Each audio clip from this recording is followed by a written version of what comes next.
la constitución política, si bien en la pirámide kelseniana está al inicio de toda norma jurídica y por lo tanto toda norma jurídica debe ajustarse a la constitución, siempre ha habido un tema ahí con los jueces de poder aplicar directamente la constitución. Tanto así que el recurso de protección o acción constitucional de protección, que es más preciso, se ejerce, si ustedes se dan cuenta, en las cortes. El juez, y me acuerdo en una parte de un curso en que una jueza estimaba, y a propósito estábamos capacitándonos en este procedimiento, y una jueza dice, pero ¿cómo nosotros los jueces vamos a aplicar la constitución directamente? Y bueno, yo no la quedaba mirando, esta señora qué hace, digamos, no aplica la constitución cuando ejerce como juez.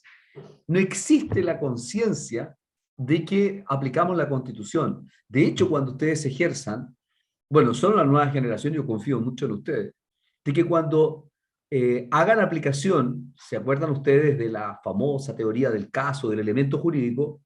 No solamente incorporen la ley, incorporen la constitución política de la República, si en el fondo eso es lo que nos guía a todo. Y por cierto, los tratados internacionales y la doctrina, si es que lo estiman. La doctrina es una cosa de opiniones, digamos, pero la constitución, sin lugar a dudas, está ahí. Entonces, ¿qué es lo que pasaba? Un trabajador, los derechos que están en el 19, algunos de los derechos fundamentales que están en el 19 de la constitución actual, no los podía aplicar directamente. Entonces, la primera cuestión era ver cómo aplicábamos en el ámbito del trabajo directamente la Constitución. Entre otras razones, por lo que ya anticipábamos, en materia laboral no está la autonomía de la voluntad como estándar. O sea, no puede el trabajador decir, mira, en este caso yo lo libero a usted, señor empleador, de que me pague cotizaciones previsionales. O con tal de que me acepte como trabajador, acepto que me aplique electricidad cada vez que llego atrasado, digamos. No está esa permisividad que está, tampoco está en el derecho privado, esa permisividad de vulnerar derechos fundamentales, pero sí ustedes saben a qué me refiero y es a la calidad de disposición que hay en el derecho civil, que tú puedes disponer de los derechos siempre que no sea contrario a la ley o la Constitución. En cambio, en el ámbito del derecho público, nosotros estamos limitados a lo que el derecho público nos permite hacer. Ugarte, uno de los profesores que debemos reconocer, que junto con Gamonal, ha sido uno de los que más ha escrito sobre derechos fundamentales en nuestro país, específicamente sobre este procedimiento. Justamente dice aquí se quiebra el esquema clásico de las relaciones de materia civil y se parece más a la relación entre el Estado y el ciudadano, la relación que hay en el ámbito laboral por el poder del empleador versus el poder del trabajador. Entonces, parece como de perogrullo que, oye, apliquemos la Constitución directamente al ámbito laboral, lo que no se había hecho hasta ahora. Ya habíamos traspasado una meta, ya habíamos dado cuenta de que la vulneración de derechos fundamentales no siempre ocurría desde el Estado al ciudadano, sino también entre particulares. Y ya reitero, la acción constitucional de protección, o recurso de protección, o más conocido, de hecho, el autoacordado que establece el procedimiento de la acción constitucional de protección, habla siempre del recurso de protección. Ya se había aplicado entre particulares, o sea, de manera horizontal, no de vertical de Estado a ciudadano. Así que ya no podíamos decir mira, lo que pasa es que igual el empleador es un particular, el trabajador es un particular, entonces ¿cómo va a meter el derecho constitucional acá? No, perdón, ya es horizontal la aplicación del derecho constitucional y en buena hora, digamos. Y por otro lado, estaba la limitación del artículo 6 de la Constitución Política de la República, decía que las normas constitucionales, lo que incluye el respeto a los derechos fundamentales, se le aplica a todas las personas, a todas las instituciones, que no hay distinción, digamos. Nadie puede ir por encima de los derechos fundamentales.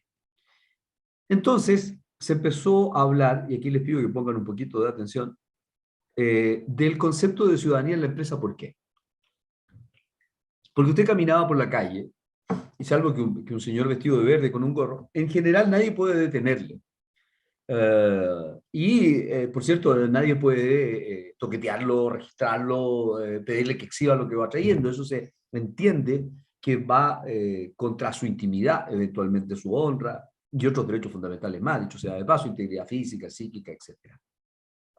Pero sin embargo, un trabajador ingresaba a una empresa y todo este carácter de ciudadano que debía respetársele sus derechos en la calle, al ingresar a la empresa ello no ocurría así.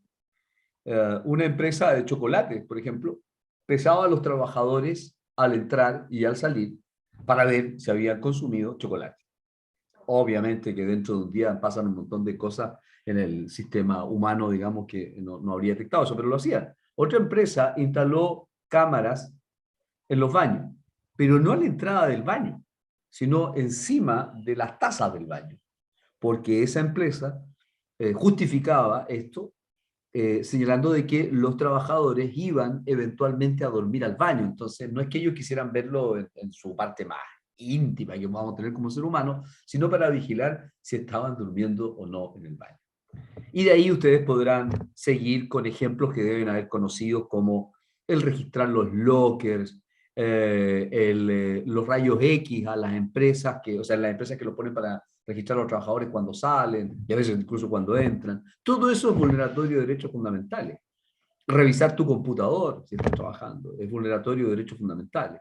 Se puede hacer, lo vamos a ver más adelante en determinadas circunstancias. Pero, ¿qué es lo que significaba este nuevo movimiento de el respeto a los derechos fundamentales de los trabajadores en la empresa? Que ya la persona no solamente era ciudadano en la calle, donde teníamos que respetarle todos sus derechos fundamentales, sino que al entrar a la empresa también seguía siendo ciudadano. Y aunque parezca increíble, en ese momento no lo era. Así que, por lo tanto, este movimiento a propósito del procedimiento de los derechos fundamentales, lo que nos viene a hacer es poner al ciudadano, trabajador, con sus características ciudadanos dentro de la empresa. Y por eso se habla de la ciudadanía en la empresa. Y ese concepto, ojalá y lo recuerden y lo tengan presente. Mil disculpas, voy a toser 10.000 veces, estoy con una alergia, pero impresionante. De hecho, ya habían en nuestro código una serie de normas que denominaremos para estos efectos mudas, porque eran las pobres normas que hacían como seña, aquí estoy yo sirvo, pero no podían hablar o nadie las escuchaba, digamos, era una suerte de prédica en el desierto. La primera norma, el artículo 5 del Código del Trabajo, en su inciso primero, sostiene: el ejercicio de las facultades que la ley le reconoce al empleador, estas de la organización, dirección de la empresa, tiene como límite el respeto a las garantías constitucionales de los trabajadores. O sea, no puede ir más allá de eso. En especial cuando pudiera afectar la intimidad, la vida privada o la honra de esto. Primera pregunta, queridos alumnos y alumnas. Antes de que existiera el procedimiento de los derechos fundamentales, ¿qué hacías si eso pasaba? O sea, si el empleador iba más allá de este límite del respeto a los derechos fundamentales, como los ejemplos que acabo de ver, revisar tu computador. ¿Qué hacías? ¿Qué hacía? Era una norma muda, no podía hablar procesalmente hablando. El 154 bis del Código del Trabajo es: el empleador deberá mantener reserva de toda la información y datos privados del trabajador a que tenga acceso con ocasión de la relación laboral. Solo hace algunos años la licencia médica pasó a ser una cuestión que el empleador no podía abrir y viene con un sellito ahí que les echa un poquito de vapor de la boca, también se abre, pero no podía tener otros antecedentes por ejemplo, si llegaba a ver que había una relación amorosa entre trabajadores, no podía contarlo. Pero ¿y si lo hacía? ¿Qué pasaba? Prácticamente nada. Prácticamente nada. Bueno, había un procedimiento en el Código del Trabajo para eso. ¿De qué lo acusaba? De incumplimiento grave de las obligaciones que impone el contrato, con una suerte de autodespido, para que corrieras el riesgo de que el juez calificara que tu carta de autodespido no tenía fundamento, te rechazara la demanda de autodespido y se entendiera que renunciaste y perdiste los 5, 6, 10 años de trabajo. Normas mudas. Y más, o sea, hay muchas más, pero aquí 4 ejemplos. Y los últimos 2 son el artículo 2 del Código del Trabajo, el principio de no discriminación. Donde si ustedes revisan el artículo 2 del Código del Trabajo, y que debieron hacerlo, que se ha ido aumentando casi año a año, las acciones u omisiones por parte del empleador que significan discriminación es una gran cantidad. Pero ¿y si te discriminaban? ¿Qué? Si te decían, usted es canuto, porque ni siquiera evangélico, y menos distinguir entre bautistas o pentecostales, digamos. ¿No? Usted es canuto. Entonces, usted va a trabajar, allá trabajan los canutos. ¿Qué hacía usted? O usted es gay. Así que, como es gay, usted va a trabajar allá donde no lo ve nadie. ¿Qué se hacía en ese caso? Hasta aquí nada. Nada de nada. Vamos a ver qué se usaba el llamado recurso de protección o la acción de protección. El artículo 184, el empleador está obligado a proteger la vida y salud del empleador. ¿Sabe cuándo surtía efecto ese artículo? Cuando el trabajador sufría un accidente del trabajo y se veía que era negligencia del empleador, entonces ahí, o sufría una enfermedad profesional, y recién ahí se podía cobrar indemnizaciones mediante una demanda, pero así como proteger previamente, dependíamos, excúsenme ser tan coloquial, pero de la buena onda de la dirección del trabajo, que le pasaba una multa, y si la multa salía más cara que el arreglo, entonces el empleador corregía lo que estaba en riesgo para el trabajador. Pero si la multa salía más baja, ya, bueno, aceptamos la multa y ahí lo vamos a arreglar. No había un procedimiento para esto. Y por eso es tan relevante. En un momento en que tanto su generación como la mía, que nos vinimos a encontrar muchos años después, pero hay como generaciones entre medio que poco hicieron, digamos, pero la generación de los 80 y la generación de ustedes, hemos tenido mucha conciencia de los llamados derechos humanos, pero que en realidad son derechos fundamentales porque todos los derechos son de los seres humanos y ustedes lo saben. Pero adentro de esos derechos de los seres humanos hay algunos que son fundamentales, que tienen que ver con la dignidad de ser persona, que si te lo atacan, te atacan tu característica de ser persona, más allá del yo naturalismo o el yo positivismo. Entonces, cuando haces conciencia de esa realidad, dice, pero ¿cuántos años han pasado y no tenemos un procedimiento? Pues bien, lo primero que se hizo en este procedimiento, que comienza en este artículo, el 485 del Código de Trabajo, del Trabajo, digo, fue hacer un catálogo, un listado de derechos fundamentales. ¿Cuáles son los derechos fundamentales que van a ser objeto de protección por este procedimiento? Aquí lo importante a anotar, en primer lugar, que no son derechos fundamentales directamente del trabajo, si bien hay la libertad de trabajo, por ejemplo, o las vulneraciones a la libertad sindical. No, son derechos inespecíficos, no son específicos del derecho del trabajo. Son en general el que tenemos todos, porque estamos hablando de la ciudadanía en la empresa. En la que son los derechos fundamentales que tiene cualquier ciudadano. Y el catálogo comienza, no porque sea el más importante, pero esto de la teoría de la colisión de derechos fundamentales, el profesor, se me olvida que fue nuestro decano hace algunos años, que habla del bloque de derechos, del bloque constitucional de derechos, ¿cómo se llama? Ayúdenme. Nogueira. Muchísimas gracias, tío. Profesor Nogueira habla de que no hay en realidad conflicto o plantea las soluciones cuando colisionan derechos fundamentales. Bueno, el primer derecho que vamos a reconocer en este catálogo laboral, estamos en el Código del Trabajo, por increíble que le pareciera a aquella jueza, digamos, estamos en el Código del Trabajo. Este procedimiento va a proteger la vulneración de la vida, o sea, que se ponga en riesgo la vida, la integridad física o la psíquica, en actos que sean, en actos u omisiones, en razón de la relación laboral.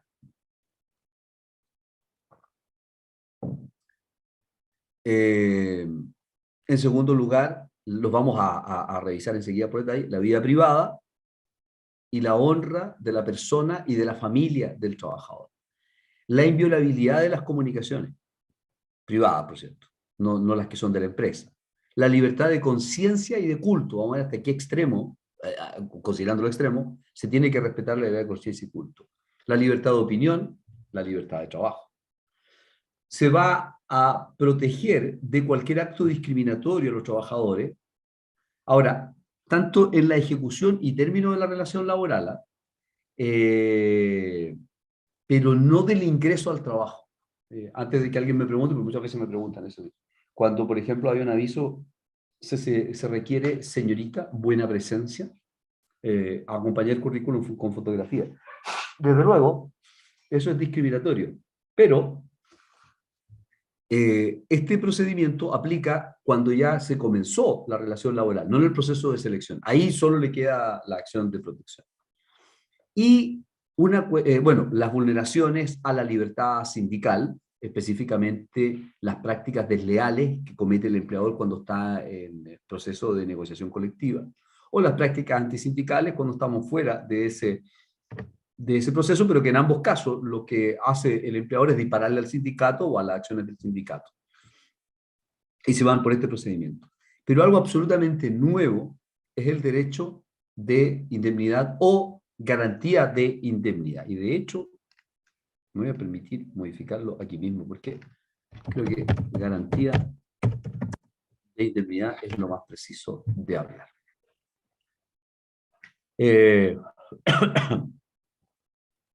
Ahora, si los analizamos en particular, el derecho a la vida, a la honra de la persona y su familia, la vida privada, el derecho a la vida privada. A ver, perdón. Derecho a la vida primero, me salté uno. El derecho a la vida, la integridad física y psíquica. Esto tiene que ver específicamente, ¿se acuerdan que actuaba el 184 cuando ya había ocurrido el accidente? Pues bien, ahora se actúa antes.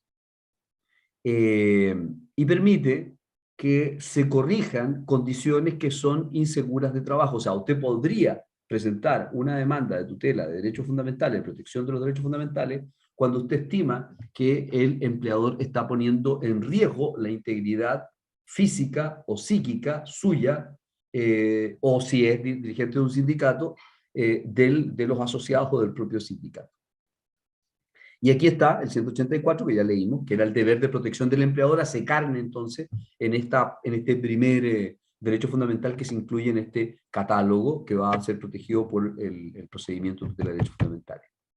En la integridad física y psíquica está lo que conocemos como acoso moral o acoso laboral. ¿Por qué está ahí? Porque el acoso laboral, ustedes ya deben saber, el conocido bullying, que termina afectando no solamente lo psicológico, sino también lo físico. La gente duerme mal, baja de peso, baja la defensa, y que tiene distintas manifestaciones el acoso moral. Hasta ahora es una de las causales más invocadas, ya no siempre acogida, pero de las más invocadas. Porque, ¿cuál es el problema del acoso laboral? Acoso laboral no es solamente cuando el empleador insulta al trabajador.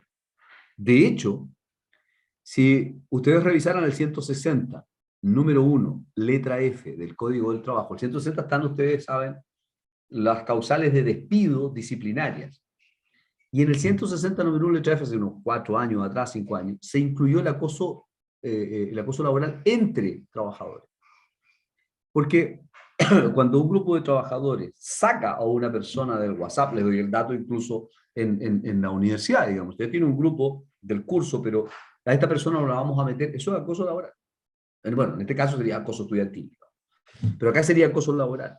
Cuando se impide que los demás saluden a un trabajador, desde luego que el empleador dice, deja de saludar a alguien que saludaba habitualmente por cualquier razón, eso es acoso laboral. ¿Sí, señor? Igual que si el empleador le dice, mire, yo no puedo dejar de saludarlo porque me dijo un abogado que si yo lo dejaba de saludar, cae con acoso laboral. Pero el que lo salude tiene problemas conmigo, también es acoso laboral. Y una serie de situaciones que son traumáticas para los trabajadores, como preguntarle, ¿usted robó? No, no robé, pero de verdad, otra reunión, ¿usted robó o no robó? Pero mire, confiese ahora, eso es acoso laboral.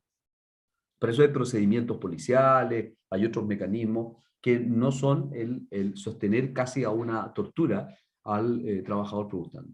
Entonces, el primer derecho que se integra, el derecho a la vida, que no hay mucho que explicar ahí, pero sí el de la integridad física y psíquica, en cuanto ello constituye acoso moral. Cualquier pregunta, dudas o ejemplos que quieran discutir, encantado. El derecho a la vida privada, a la honra de la persona y su familia. ¿Qué hay que distinguir? Es probable que esto lo hayan visto en derecho constitucional, pero bien vale hacer el repaso desde el punto de vista laboral. En la vida privada, En primer lugar, se debe destacar de que el poder de dirección que tiene el empleador dentro de la empresa permite que éste vaya determinando quiénes hacen qué cosa y quiénes hacen otra cosa, o quiénes dejan de hacer algo. Y eso significa que, por lo tanto, puede, en determinado momento, por ejemplo, disculpen, está entrando algo, necesito que me dé permiso para ir a mi casa. ¿Pero para qué? Es que tengo que ir a ver a mi señora, que está con un problema. Pero ¿cuál es el problema de tu señora? Como el empleador tiene el poder de dirección, puede seguir, o sea, entre comillas, no podría, por el artículo 5 que vimos, que se acuerdan que las facultades del empleador tienen como limitación los derechos fundamentales, pero preguntarle, no, es que, no sé, por decirte una cosa muy íntima, digamos, o de la vida privada, estamos tratando de tener hijos, estamos en un tratamiento, mi señora hoy día está ovulando y por lo tanto tengo que ir a la casa ahora y qué sé yo, tengo una orden médica, ay, pero ¿qué pasó? Y eso es un conflicto con el poder de dirección del empleador que desde luego afecta la vida privada. En otro aspecto, los sistemas de vigilancia, cámaras, micrófonos, eh, pueden haber cámaras, pueden haber micrófonos, sí, con conocimiento del trabajador, que esté debidamente justificado, lo que vamos a ver después del principio de proporcionalidad, si es que la voz me alcanza para llegar ahí. Los sistemas de revisión corporal, de bolsos, de casilleros, todo aquello está limitado por cuanto es vulneración de derechos fundamentales. ¿Puedo hacerlo el empleador? Sí, proporcionalidad. ¿Cuál es el principio de proporcionalidad? Un principio que tiene que ver con que la vulneración de derechos fundamentales es permitida, por brutal que parezca, pero siempre y cuando tenga una justificación el empleador que sea idónea.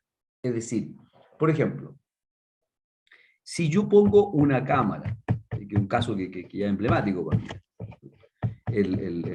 lo tenemos en la Suprema ahora. Si yo pongo una cámara dentro de un camión que detecte que un trabajador cerró los ojos durante un rato o miró mucho para el lado o se descuidó de alguna manera y vibra el asiento, suena la alarma, se graba lo que pasó en esos segundos, será necesario para poder vulnerar el espacio de la cabina de un camión. Porque los empleadores normalmente terminan diciendo, sí, pero en las micros se pone esa cámara. Sí, pero la proporcionalidad es distinta. Porque en las micros hemos tenido ejemplos de asaltos a la gente en las micros. Y con esto se permite primero reconocer al delincuente, poder actuar más rápidamente. Es decir, tiene una justificación y esa justificación es idónea.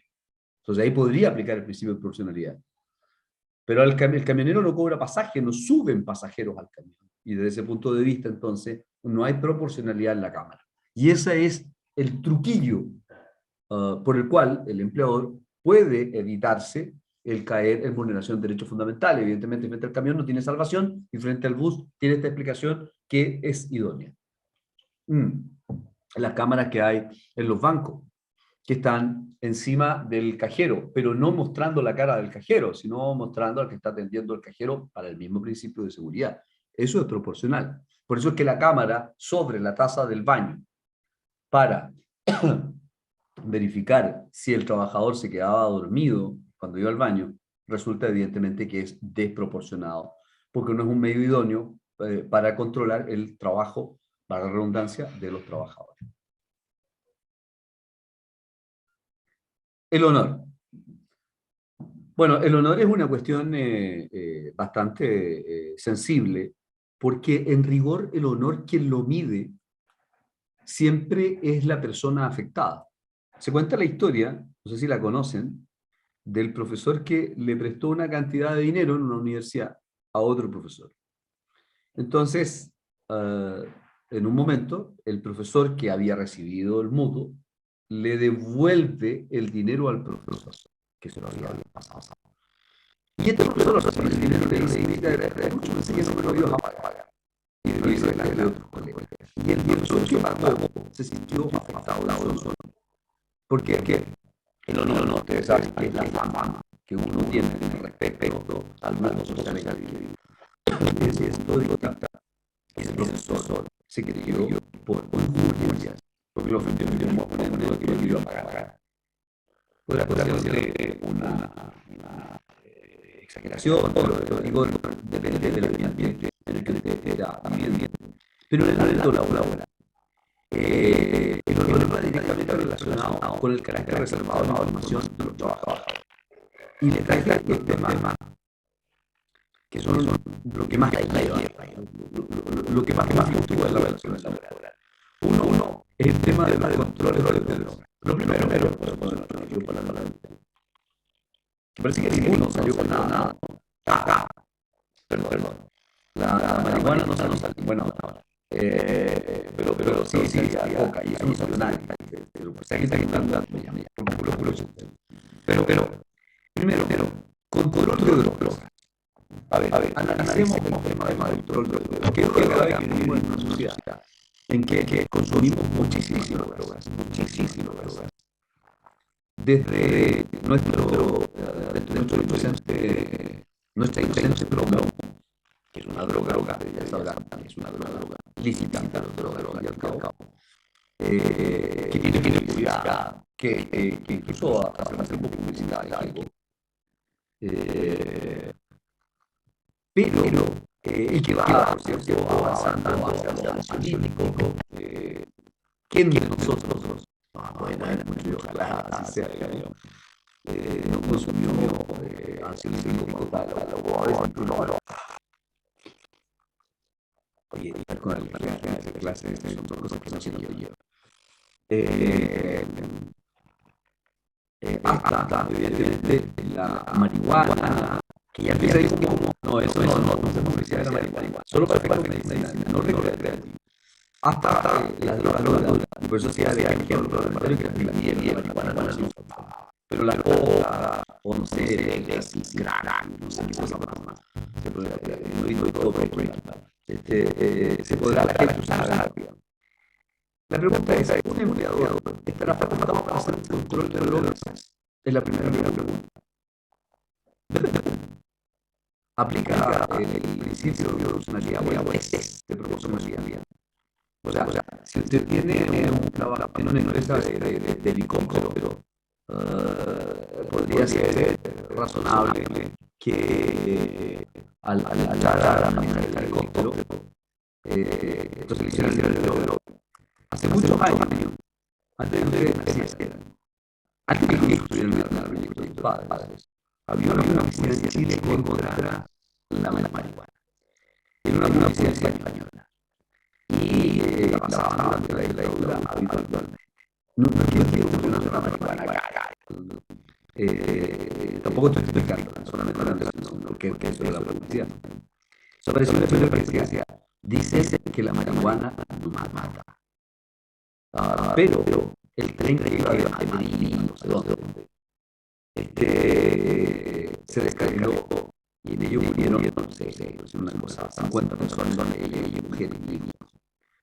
La droga, la marihuana, sí mata. Se descubrió que el maquinista conducía bajo los efectos de la marihuana.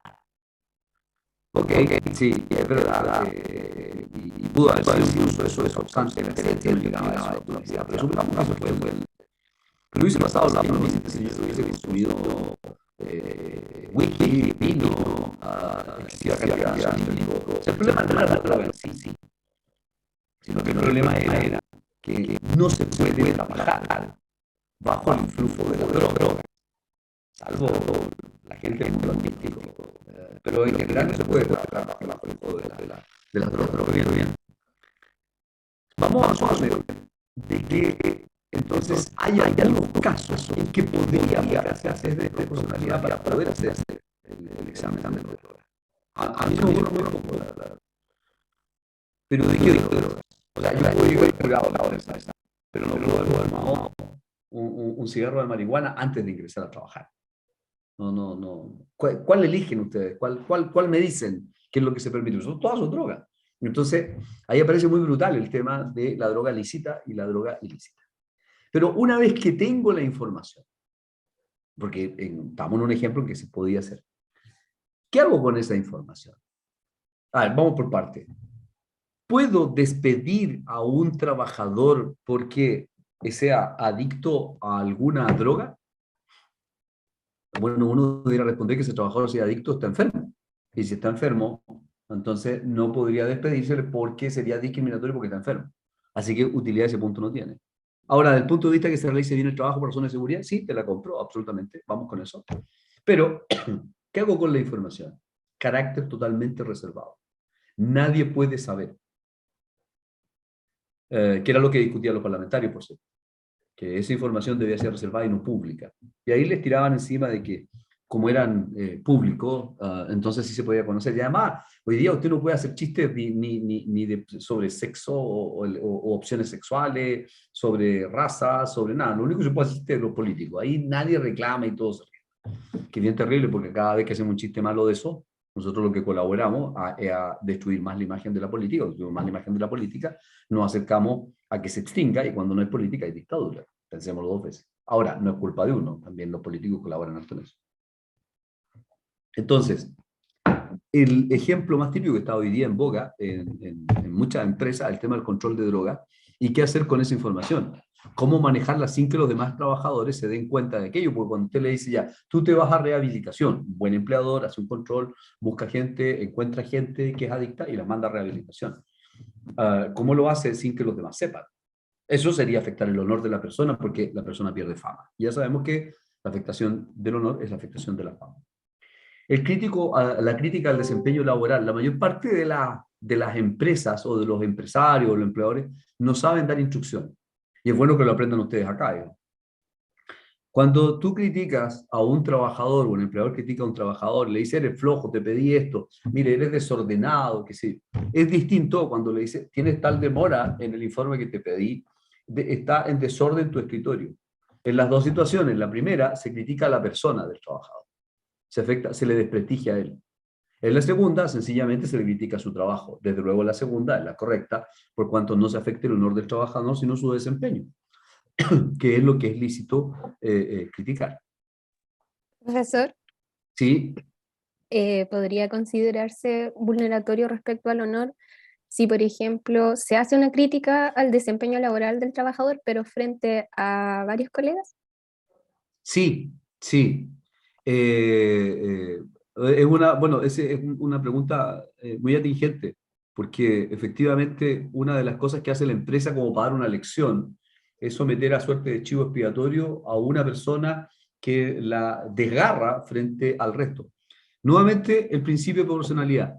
No veo cómo el empleador pudiera justificar que para que fuera idónea su llamada de atención, o su llamada al orden del trabajador, era necesario criticarle su trabajo, no criticó al trabajador, pero delante de todo el mundo. Era necesario. Si logra justificar que sea necesario, y la verdad, María José, no se me ocurre un ejemplo, claro, no sería vulneratorio, pero mientras no haga eso, es vulneratorio, porque afecta a tu honor. Cualquier cosa afecta el honor. Incluso al revés. Imagínatelo, María José, al revés. Eventualmente, si yo empezara acá a decir, miren, yo quiero felicitar a la María José por ser la mejor alumna de este ramo. Es realmente inteligente, es muy capaz, saca conclusiones muy rápido, espectacular, que puede ser verdad, María José. Pero, el que no me cabe duda, pero si yo te hago eso, cuando yo me voy, tus compañeros te van a tratar igual a la No. favorita del profe, entonces de alguna Sí. manera, ¿cachai? De alguna manera también te afecta tu honor. Entonces tendría que ser muy justificativo y decir, o sea, yo partir diciendo, miren, yo quisiera destacar a que han hecho un esfuerzo y que hay un montón de personas, entre los cuales quiero destacar 4 o 5 por lo menos, para que pases colada, pero no para, tanto en sentido negativo como en sentido positivo, puede ser vulneratorio de derechos fundamentales. Y en eso hay que tener mucho ojo el día de mañana cuando te toque analizar la situación. Gracias, profe. El secreto de las comunicaciones. Bueno, el tercer antecedente que teníamos, esencialmente tiene que ver con el uso de implementos que son de propiedad de la empresa. El teléfono, el computador, en general esas dos cosas, digamos, y a veces incluso las redes sociales, que son de la empresa. Pero lo que yo hago dentro de mi computador, Lo que yo escribo dentro de mi teléfono es de mi propiedad. Entonces, ¿el empleador puede tener acceso a la información que yo tengo particular dentro del computador? No. Aunque sea el dueño, aunque sea el dueño. ¿Puede entonces un empleador revisar por ejemplo, impedir que se ingresen programas que puedan traer virus? Sí, claro, para eso tiene cortafuego, etc. Pero, ¿puede revisar los computadores? Sí, puede, cuando quiera, sí, pero debe saberlo los trabajadores. O sea, si yo quiero, suponer que todos ustedes fueran mis trabajadores y trabajadoras, entonces yo le digo, voy a revisar los computadores. Esto va a pasar, hoy día estamos a ¿cuánto? Estamos a 3, parece, a 2. Entonces, el lunes 7 voy a revisar los computadores para que saquen así expresamente toda información personal para que yo no tenga acceso a aquello. Porque vamos a actualizarlos, vamos a ingresar el nuevo programa, etcétera, las cosas que uno quisiera hacer. Es decir, yo como empleador debo proteger el secreto de sus comunicaciones. Los correos personales, el poema de amor, la novela que empecé a escribir hace 10 años, todo eso es parte de ustedes, aunque los medios utilizados sean del empleador. Y aquí hay dos conceptos o dos temas que me gustaría tratar. Uno, de la prueba ilícita. Desde luego, lo que se obtenga por esta vía va a ser o ilícito para una prueba por parte del empleador, en un caso de un juicio, o va a ser ilícito o va a ser vulneratorio. Le explico, o sea, o va a ser inconstitucional. Le explico. Me voy del trabajo, demando al empleador y digo algo que el empleador puede refutar en la contestación de la demanda o en la audiencia preparatoria o la de juicio, consiguiendo una prueba que quedó en mi computador y que yo no alcancé a borrar. Entonces dice, mire, esto estaba en el computador de don Cristian Toledo. Eso es vulneratorio y probablemente de un derecho fundamental. Es prueba ilícita o inconstitucional, si usted quiere. Lo segundo es que el secreto de las comunicaciones está en el reglamento interno. Ahora, ya los reglamentos internos quedan un poco desfasados con el avance de la informática. Los reglamentos reglamentos internos de orden, higiene y seguridad, antiguamente prohibían el acceso a determinadas páginas pornográficas, después derivó a determinados medios de comunicación. O sea, todos pueden ver el EMOL, pero nadie podía ver, no sé, pues The Clinic, por decir una cosa, ¿no? Pero hoy día, la verdad es que los empleadores tienen la herramienta del bloqueo de páginas. Entonces, el empleador no te puede impedir hacer eso. Ahora, ¿puede un empleador decir, mire, hemos visto que con su ID de su computador, usted ingresa a páginas de contenidos pornográficos? Y eso va en contra del contrato y un incumplimiento grave, qué sé yo, y toda la cosa. No voy a entrar si hay incumplimiento grave o no es grave. La pregunta es, ¿eso sería lícito? O sea, él entró a mi computador, revisó lo que yo navegaba, el mecanismo que tiene que él impedirme que entre, pero no revisar lo que yo sí. Eso es respecto del secreto de las comunicaciones. Y todo en el ámbito de que estamos hablando de los derechos que están protegidos en este artículo 485 del Código del Trabajo. Profe, Así. ¿podría registrarse correos institucionales? Por Oye, ejemplo. es una... Dale, María José, el ejemplo. No, no, si por ejemplo usted manda un correo a través de su correo institucional de la universidad y Es que no dice uso algo eso. personal, por ejemplo, ¿se lo podrían revisar? Claro, mira, hay toda una discusión acá, y te voy a contar el caso. No me acuerdo en qué cambio de gobierno de los últimos repeticiones, Bachelet 1, Piñera 2, qué sé yo, que eran como películas que se repetían, si Volver al Futuro. En algún momento, un gobierno el nuevo gobierno que entra, usa contenido de correos institucionales que estaban en el computador que dejó el ministro que se fue o alguna autoridad que se fue y que evidentemente eran comprometedores. La verdad es que en ese caso se siguió el tema y se discutió mucho si el hecho, te estoy dando el extremo, el hecho de ser un correo institucional hacía pública la información. Y la verdad es que no se solucionó jurídicamente, se solucionó políticamente, lamentablemente, porque no tuvimos la respuesta jurídica. Cuando nosotros usamos correos institucionales para decir cosas privadas, evidentemente nosotros permitimos que la institución tenga acceso a esa información porque tiene acceso al correo, es institucional. Salvo los casos en que tú pones correo reservado. Cuando el correo está dirigido a una persona determinada, no a la institución. Yo creo que ahí es ya discutible. Porque suponiendo que tú eres la gerenta de la empresa y yo soy el trabajador de la empresa y le mando, doña María José, me dirijo a usted personalmente por su alta comprensión para explicarle tal problema que tengo, qué sé yo. ¿Puedes comentarlo? Discutible, porque se dirige a ti como persona. Ahora, me dirijo a usted en su calidad de gerente general. Ah, yo hablo a la empresa. Y ahí sí podría, porque ahí ya la persona que expone es como que tú saques un letrero no sé, pues soy dígamo, tengo dos mujeres, en ese caso es una cuestión privada, pero yo saqué el letrero, yo lo expuse. Entonces, si alguien me sacó una foto en la vía pública, ya no está vulnerando ningún derecho fundamental. No sé si te contesté la pregunta. Sí, sí, o sea, habría que distinguir también la forma en la que está redactado. Sí, es bien casuístico, ¿ah? Ya, Porque sí. lo que pasa es que, como estábamos viendo este test de proporcionalidad o principio de proporcionalidad, tenemos que ir al caso bien específico para por qué la empresa tuvo que entrar a esa información personal que yo te mandé, aunque tú eras gerente general, pero te mandé en tu calidad de persona humana, natural. Eh, ¿Cómo podría justificarlo el empleador? Y si no lo justifica, nos pasa el test de proporcionalidad y ahí muere. No tiene mucha opción. El Ay, siguiente, gracias, profe. no, gracias a ti, María José. El siguiente derecho es el derecho de libertad de conciencia religiosa. Ahora, eh, aquí entramos a una cuestión ya más compleja, porque no sé si ustedes escuchan a la gente,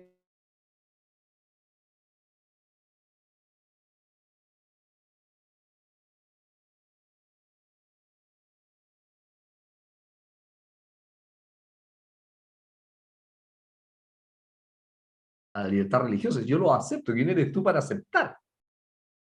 Eh, pero bueno, la manifestación de libertad de conciencia y manifestación religiosa, en conciencia podemos hablar de nivel político y para diferenciarlo del religioso. Este, tiene una dimensión interna que tú puedes pensar y mientras no la externalices, bueno, es difícil que alguien te pueda discriminar, salvo que sepa, mira, yo sé que él es masón, y por lo tanto como es masón, entonces, y esa gente come guaguita y huele a azufre, cosas por el estilo. Entonces, no lo vamos a permitir hacer clase acá en la escuela, digamos. Esa es una opción para el que sepa, pero donde es más complicado es en la manifestación externa. Vamos a diferenciar. En la manifestación política. En la manifestación política, yo puedo tener un tazón que diga, inventemos un partido mejor para no mencionar a ninguno en particular, o ya juguemos con los dos partidos. Ya. Tengo un tazón que diga, viva la UDI, UDI popular, abajo. ¿Ah? Yo tengo mi tazón para tomar café. Y me gusta pasearme, de hecho, cuando me tomo el café en la empresa, para que todos me vean que yo soy de la UDI. Debía haberlo hecho con equipos de fútbol, ¿eh? Pero bueno.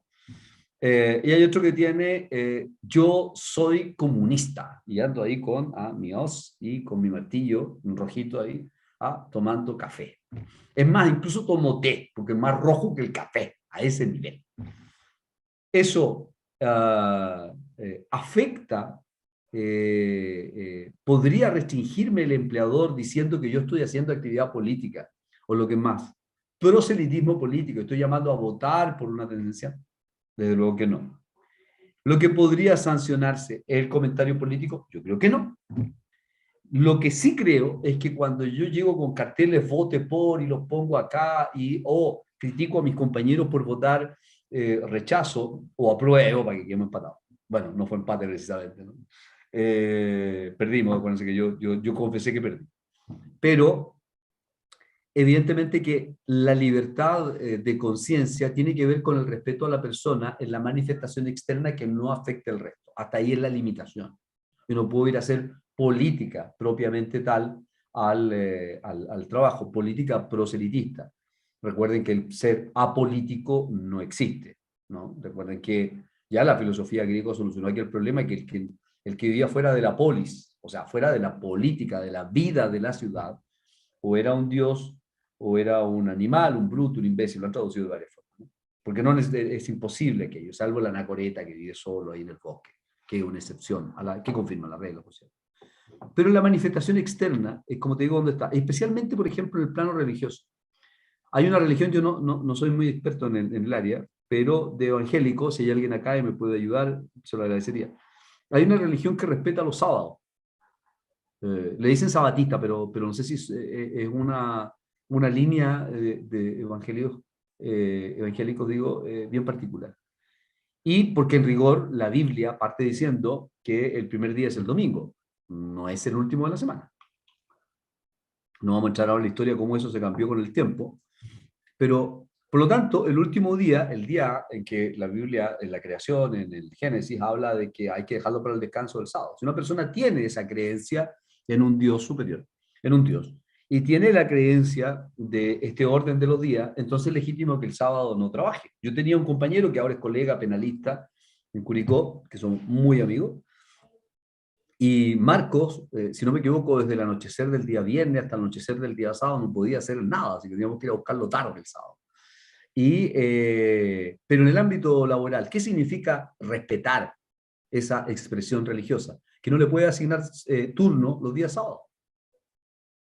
Entonces, ¿por qué? Porque él tendrá que llevar un certificado de su iglesia que lo reconoce como tal. Algo para probarlo, no por el que no quiera trabajar los sábados, pero si hay turno el sábado y la persona prueba que él tiene una tendencia religiosa, que el día sábado no se trabaja, no se lo puede obligar. Ya no le está respetando su libertad de conciencia y su libertad religiosa, que van muy de la mano, ¿no? Entonces, ahora, existe, ¿no?, en nuestro país, el reconocimiento a las organizaciones de tendencia.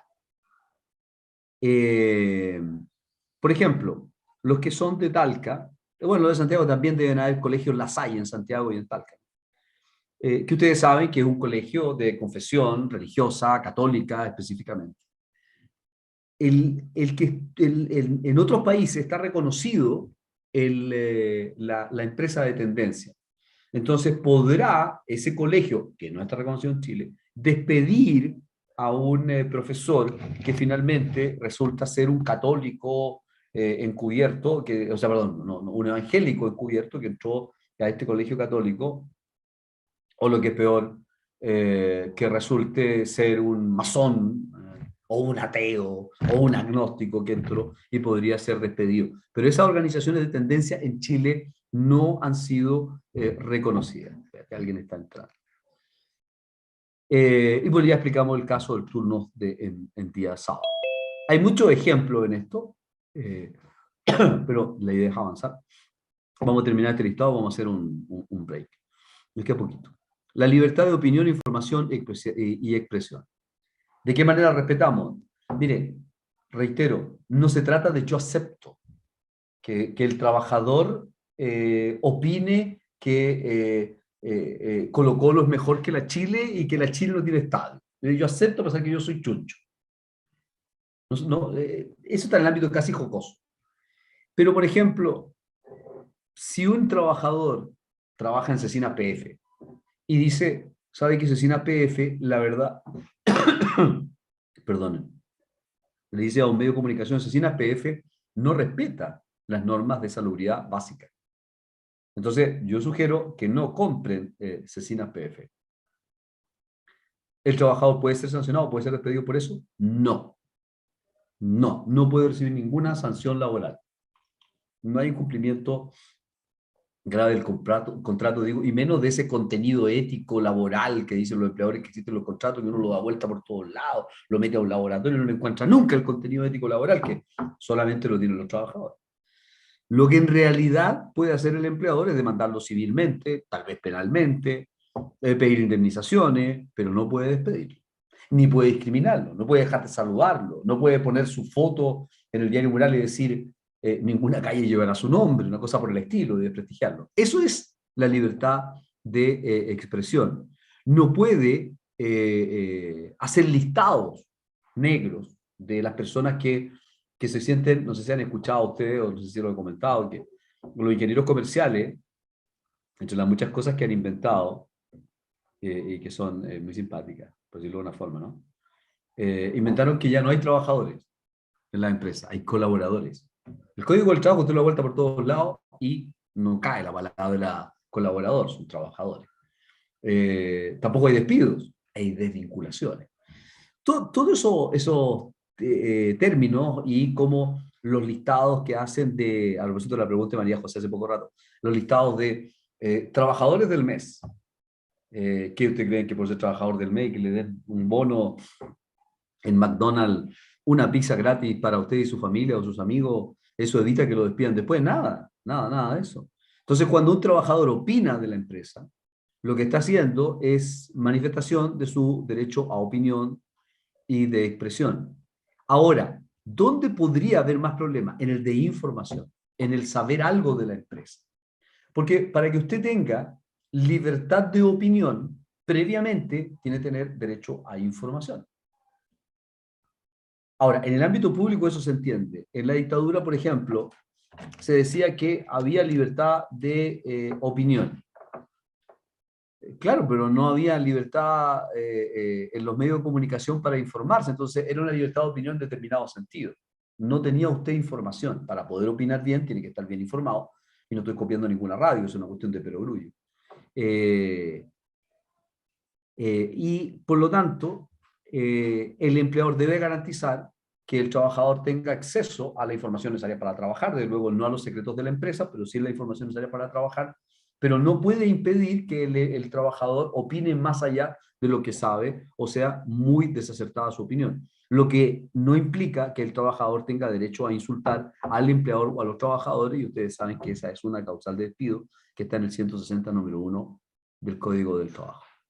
La libertad de trabajo, eh, poco usada y poco defendida. En realidad la libertad de trabajo tiene una manifestación negativa en cuanto, acuérdense ustedes que hay una causal de despido cuando el trabajador en el contrato está obligado a no efectuar trabajo en el giro de la empresa.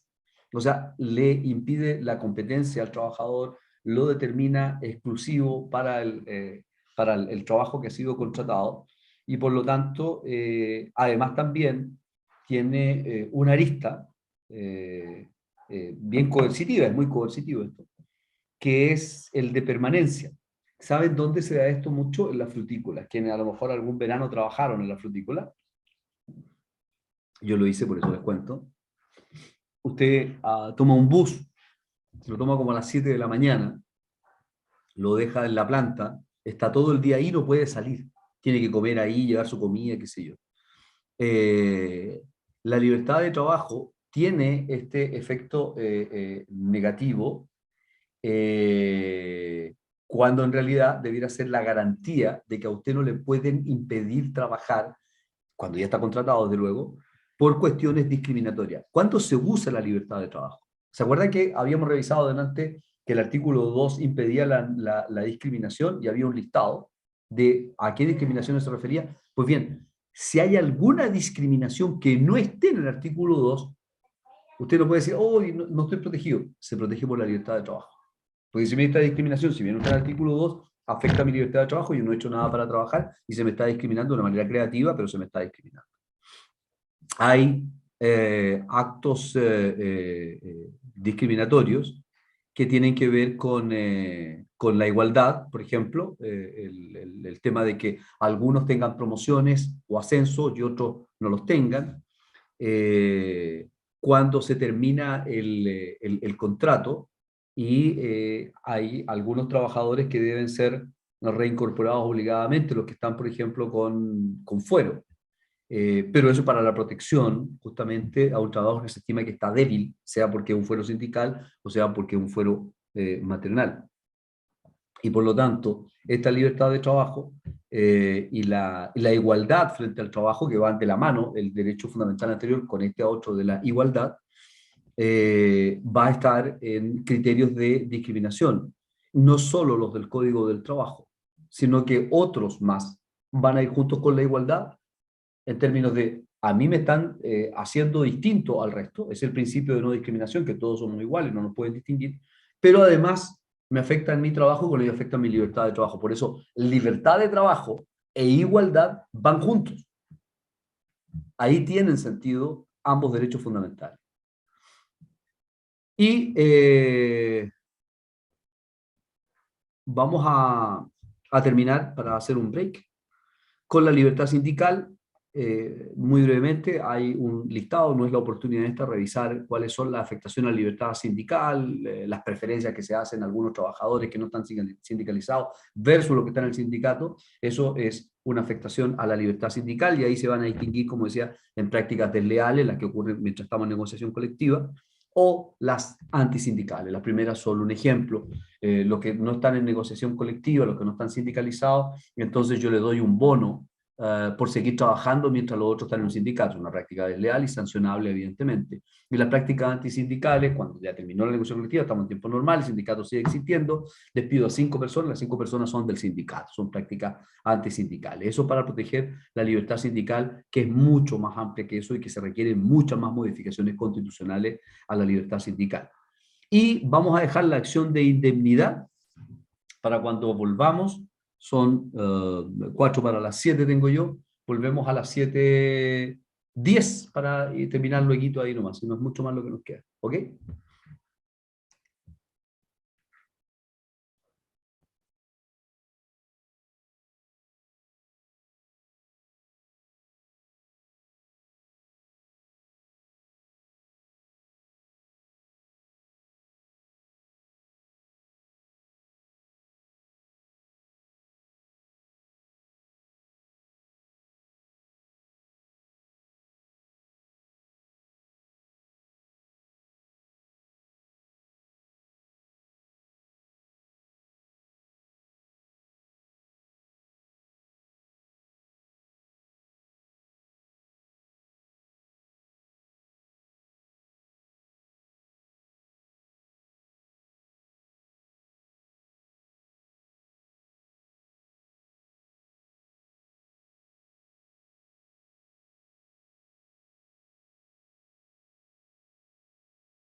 Bien, estamos de vuelta, va a ser cortito esta parte.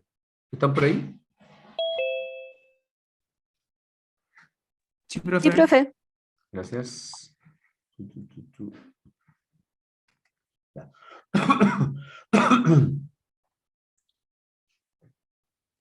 Bien, ¿se ve la diapositiva? Sí, profe. Gracias. Ya, miren, les había dicho yo que junto con los derechos fundamentales del Estado que ya revisamos, eh, se creó una garantía de indemnidad que va a dar lugar a la acción de indemnidad.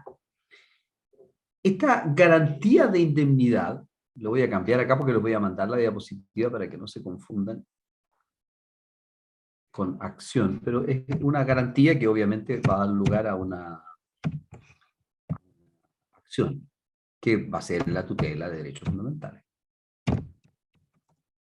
Garantía de indemnidad. Miren, había o hay una serie de situaciones que no están contempladas en los derechos fundamentales propiamente tal, que podrían ser discriminación, que podrían ser acoso laboral, pero que no estaba perfectamente delimitado. Y partió esta idea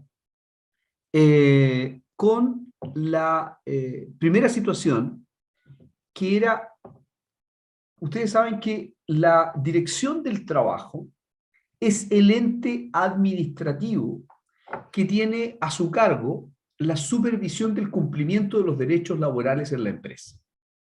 La Dirección del Trabajo actúa a través de sus inspecciones del trabajo, o sea, los que hacen inspecciones, fiscalizaciones, y por eso es más conocida como la inspección del trabajo más que la dirección del trabajo. Pues bien, el problema que había es que cada vez que la inspección del trabajo iba a una empresa, no siempre, pero una gran cantidad de veces, algo malo le pasaba a algún trabajador.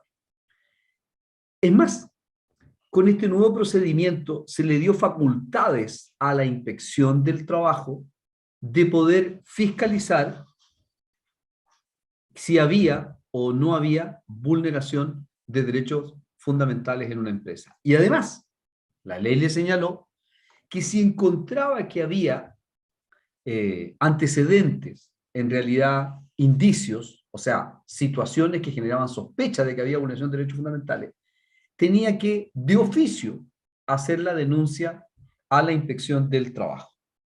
Se volvió más temerosa desde ese punto de vista, o más temible desde ese punto de vista, la dirección del trabajo para la empresa, para el empleador.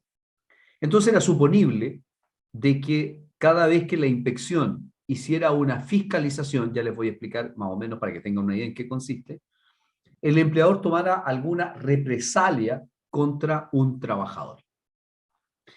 A ver, a la inspección del trabajo, que es más conocida que como dirección del trabajo, se van a hacer esencialmente tres cosas. Uno, a poner constancias, cuando los trabajadores quieren, por ejemplo, le dan vacaciones, tómate las vacaciones nomás, pero deme el certificado o el comprobante de feriado.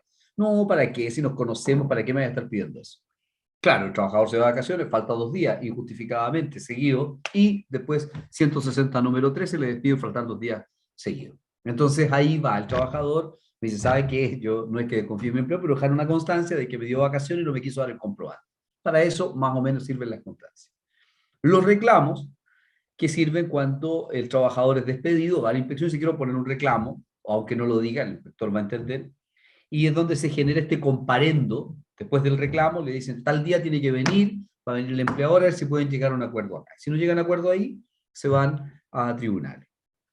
Y la tercera opción es que el trabajador dice, sabe que mi empleador no me está pagando a tiempo, no me otorga el trabajo convenido, no me da los implementos de seguridad, cualquier incumplimiento de ese tipo, legal, no estamos a nivel de vulneración de derechos fundamentales, pero también podría decir, sabe que quiero además contarle que me trata mal, me afecta el honor, la intimidad, qué sé yo. Cualquiera de estas situaciones, en la Dirección de Trabajo está obligada a hacer una fiscalización. Entonces, como era previsible, ya hemos reiterado, de que el empleador tomara alguna represalia, Se creó la garantía de indemnidad cuando el empleador, como efecto o a propósito de una acción fiscalizadora de la inspección, toma alguna represalia contra los trabajadores, desde cambiarlo de lugar de trabajo hasta propiamente el despido. Así se creó la ley. Ahora, no era que el trabajador, Juan, fuera a solicitar a la fiscalización, hacían la fiscalización y el empleador al poco tiempo lo despedía y él reclamaba, ojo, garantía de indemnidad. No, podía ser otro la persona despedida, el empleador podía pensar que era otro, cualquier represalia llegando hasta el despido, después de la acción fiscalizadora de la inspección, que también pudo haber sido ni siquiera petición de Juan, pudo haber sido de oficio, cualquier cosa rara que se entendiera como algo distinto al empleador que afecta al trabajador, se puede considerar una represalia. De hecho, cuando veamos la prueba de indicio, nos vamos a dar cuenta que no tenemos que probar la intención, sino que el hecho. Hubo fiscalización y después pasó esto otro. Así quedó la ley. Sin embargo, con el transcurso del tiempo, nos dimos cuenta también que las acciones judiciales que el trabajador intentaba contra el empleador vigente en la relación laboral, por ejemplo, me debe un bono, así que lo voy a demandar para que me pague ese bono. Y después que lo demandaba, entonces el empleador tomaba en contra del trabajador represalias eh, por haberlo demandado. También quedaba con la garantía de indemnidad. Hasta aquí, solo para adelantarle, ¿para qué servía estar con esta garantía de indemnidad?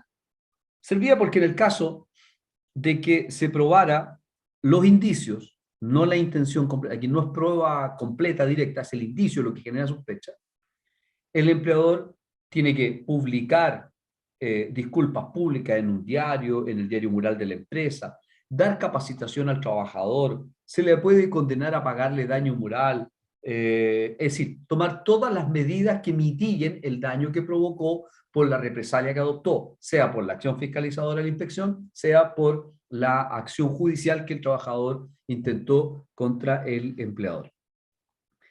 Pero además, si hay despido, el empleador, además de pagarle al trabajador los años de servicio, el despido injustificado, o indebido o improcedente, además de pagarle los años de servicio, de pagarle la falta de aviso previo, tiene además que pagarle una indemnización especial si afectó la garantía de indemnidad, que va entre 6 a 11 remuneraciones extra. Es una gran indemnización. Si usted considera que la máxima indemnización al día de hoy por años de servicio, esperemos que eso se cambie, es hasta 11 remuneraciones, o sea, se puede pagar hasta el máximo por haber vulnerado esta garantía de indemnidad. Lo mismo ocurre con cualquier despido que sea vulneratorio de derechos fundamentales, pero estamos centrados en la garantía de indemnidad. Después ya vamos a ver las indemnizaciones que da este procedimiento. Finalmente, hace 5 años atrás, no 7 años atrás más o menos, se creó una tercera hipótesis, que es la hipótesis que el trabajador haya sido ofrecido, bueno, dice la ley, participado como testigo, pero basta con que haya sido ofrecido en la audiencia preparatoria.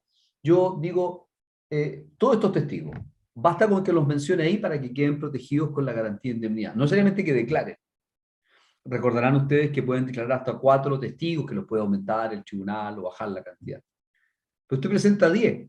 El juez le dice, no puede presentar los 10 a declarar. No, señoría, a declarar van a venir 4, pero estos son los que ofrezco, 10, después elijo. Esos 10 quedan protegidos con esta garantía de indemnidad. Esta es una aplicación, y lo ponemos acá, de la tutela judicial efectiva. ¿Qué significa la tutela judicial y efectiva? Que ya no es mera teoría, no es un discurso como aquellas normas mudas. Aquí hay un hecho concreto. Se protege al trabajador en 3 hipótesis en que normalmente se encuentra más debilitado.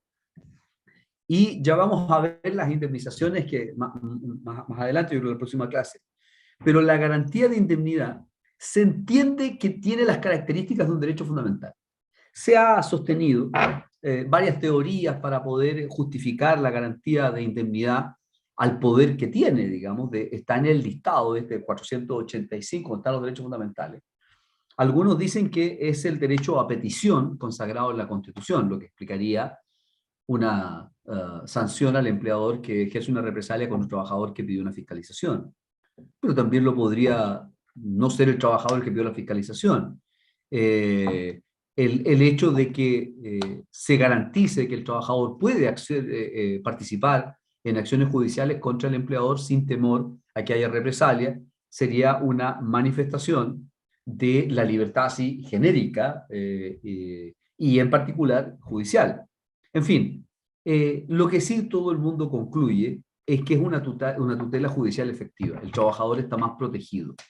Ahora, siempre va a quedar en deuda un tema en nuestro país. A nosotros cuando aquí se despide a un trabajador se le pagan indemnizaciones, pero no sigue trabajando. Y eso es porque el principio que rige en nuestro país, y por favor apréndanselo bien, porque yo escucho abogados que dicen que es la estabilidad en el empleo. Eso es falso. El principio laboral en Chile es la estabilidad relativa en el empleo. Es decir, en general los trabajadores usted los puede despedir cuando quiera. En algunos casos les va a tener que pagar indemnizaciones y en otros no, pero en general los despide cuando quiera. Las excepciones son los desaforados, que hay que reincorporarlos, pero si no los quiere reincorporar, les paga el fuero y también se van. En Chile, si hay un mal despido, a diferencia de otros países, aquí se le paga indemnización y se va. En otros países se le paga la indemnización por el mal despido y se les tiene que reintegrar y seguir con la fuente de trabajo, porque el trabajo es de subsistencia. Por eso es que la garantía de indemnidad lo único que logró es una indemnización extra y se le considera como un gran avance jurídico laboral, pero no alcanza aquello de que conserve la fuente de empleo. No llegamos a ese nivel, solo al nivel de esta indemnización de 6 a 11 remuneraciones.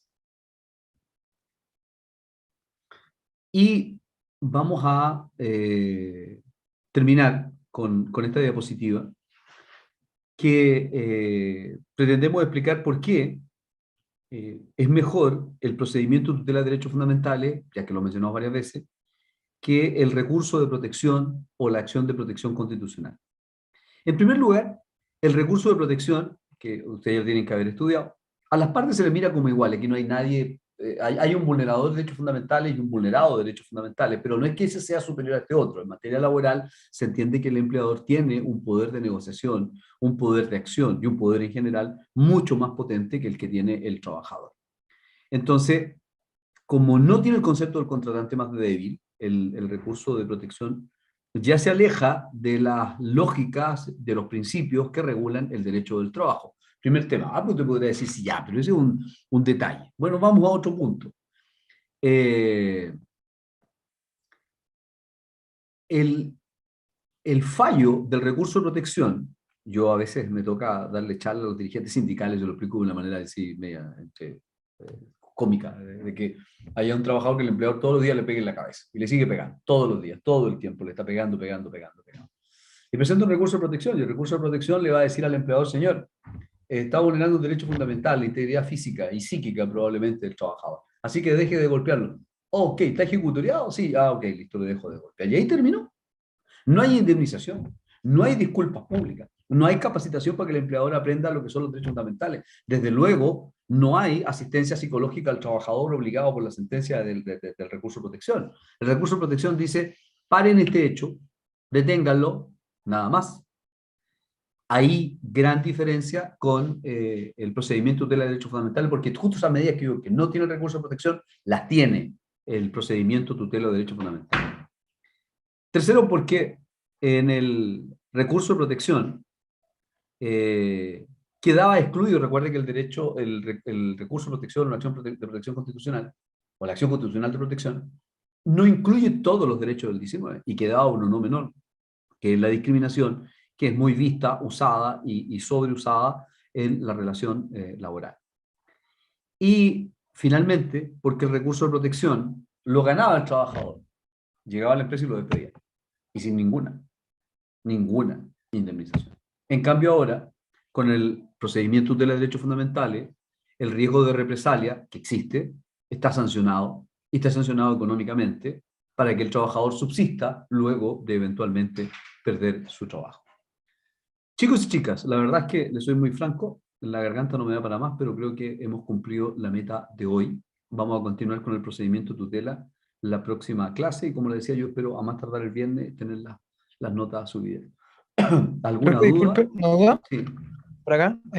Diego, A propósito de la garantía de indemnidad, ¿ya? eh, si hacemos una relación con otra institución protectora de derechos del trabajo, que es el sindicato, el fuero más bien sindical, y vemos la costumbre que ha habido del sindicato el día después, ¿pudiera establecerse en jurisprudencia que ha habido un mal uso de esta garantía de indemnidad en términos de que puede ser o puede dar origen a un hecho ilícito por parte del trabajador? Como por ejemplo, Como, por ejemplo, yo sé que en términos coloquiales me mandé una embarrada en el trabajo y voy a llamar a una fiscalización para que justo vean que en tal sector de la empresa no se están cumpliendo las normas eh, sí, sí, de sí, entiendo. O sea, él dice, bueno, yo me mandé una embarrada ¿sí? y como voy a tirar, voy a pedir una fiscalización, es más, le voy a mandar un correo a mi jefe que mandé la fiscalización para que se vea realmente que es contra mí. Y con eso no me va a poder despedir a pesar de la embarrada que me mandé. Eso es, digo, ¿no? Sí, así, exacto. Ya. Mira, si el día de mañana alguno de ustedes termina siendo abogado laboralista, justamente estos problemas son los que se presentan y que debieran tener solución, porque si no sería evidentemente un abuso del derecho. Y no quiero aburrirlos con materia pasada y como corresponde, como todo buen estudiante, ya olvidar. El 430, ¿te acuerdas tú que impedía, entre otras cosas, el abuso del derecho, el principio de buena fe en el ámbito procesal laboral? Pues bien, ¿cuál es la solución? Y voy a convertirme en abogado de empresa. Sí, y que muchas veces me toca hacerlo. Eh, si un trabajador, voy a usar el mismo término tuyo, Diego, me disculpa de antemano, comete una embarrada, una metida de pata, ¿ah? Supongamos, eh, ¿te parece que le pegó un combo a un trabajador? ¿Te parece? Te pregunto para que estés de acuerdo en Sí, una... claro, por Ya, ok. supuesto. Le pegó un combo a un compañero. Listo. Y lo vio todo el mundo, qué sé yo. Entonces pidió fiscalización porque resulta que el empleador no le está pagando el sueldo, llega el fiscalizador y no le está pagando a tiempo, incluso mira, varios meses te han pagado antes. Ok. ¿El empleador por eso no podría despedirlo? Desde luego que sí. Como en todos los otros casos, acá también el principio de proporcionalidad. Un trabajador, por mucho que él haya pedido la fiscalización, por mucho que haya sido testigo en contra de un juicio del empleador, por mucho que haya demandado al empleador, si le pegó a un trabajador, se le despide. Y se le despide por vías de hecho, a lo menos. O sea, el 160 número uno. Entonces, lo que estamos diciendo no es que el trabajador, y es distinto, y eso es muy importante, es posible que haya algún abogado que confunda la indemnidad con un fuero. Es posible. O más aún, como ocurre en los reality, que ese trabajador quedó con inmunidad. Ni es fuero, ni es inmunidad.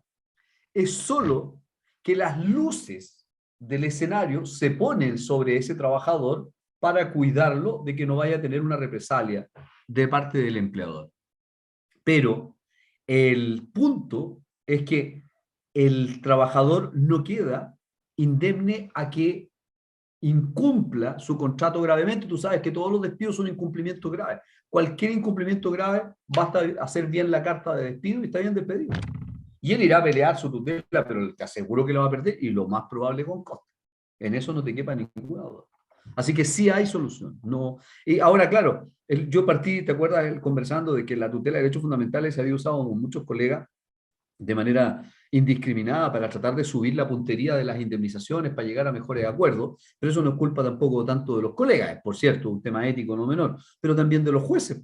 Si los jueces están llegando a acuerdos en el 90% de los casos, entonces tú tratas de llegar con la cifra más alta para que la puntería no baje tanto. Pero esa es una deformación horrorosa de la justicia laboral en nuestro país en los últimos 3 años, me atrevería a decir, o en los últimos 4 años, que ya es escandalosa. Pero, pero el punto en cuestión, teóricamente, como nosotros lo estamos planteando, el trabajador y montones de veces son despedidos. De hecho, puede haber un despido pluricausal, que es el más difícil. Te lo voy a plantear al revés ahora, Diego. Imagínate que hay necesidades de la empresa, ¿ok? Y hay realmente necesidades de la empresa, o sea, hay que despedir gente. Y despiden justo, pero está justificado, despiden justo al que pidió la fiscalización o al que fue testigo en un juicio. El empleador justificará el despido, que cuando cae sobre él la sospecha de que es una represalia, él se la saca de encima probando bien el despido. Ya dijimos, le pegó el combo, lo prueba, hay testigos, todo eso, fuera, está bien despedido. Pero ¿qué pasa cuando hay necesidades de la empresa y el empleador despide a un trabajador que fue testigo en un juicio? Y dice, pero mire, están probadas las necesidades de la empresa. Y el juez dice, sí, están probadas. Pero será además vulneratorio, y ahí se habla del despido pluricausal, que si bien tiene una causal legítima, correcta, bien usada, oculta otra causal que es ilegítima y que en el fondo es una represalia del empleador. Igual ahí el empleador debiera perder la tutela de derechos fundamentales si no explica por qué a ese trabajador y por qué no a otro. No sé si me expliqué en los dos extremos. O sea, sería en ese último ejemplo como trasladándonos a civil un acto simulado. Habría una causa que Ah, excelente. Sí, sí, está sí. oculta. Sí, sí, se me olvidó traducirlo a ustedes que son todos más civilistas que laboralistas. Sí, tienen toda la razón.